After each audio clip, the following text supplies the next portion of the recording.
كتيبة من الجنود العبريين تتسلل إلى اليمن، وموسكو تسرب المعلومة للحوثيين. فماذا فعلوا؟ دخول عش الدبابير.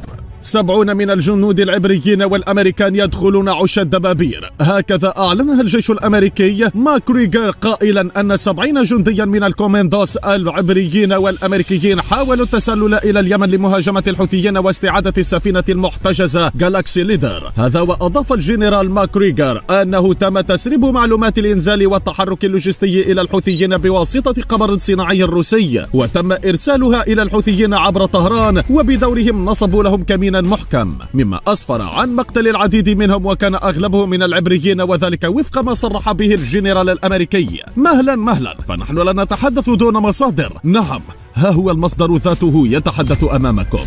Well, I can tell you only what I found through open source material. I haven't seen anything classified, but I am reliably told that roughly 70 Israeli so-called commandos or special forces, special operations force types, along with some number of Americans. The total number was 70. How many were Israeli and how many were American mercenaries that were joined in this operation? I don't know what the exact breakdown was, but it was obviously mostly Israeli. And they infiltrated successfully into Yemen, but they were tracked from the moment they infiltrated by overhead satellites, presumably Russian.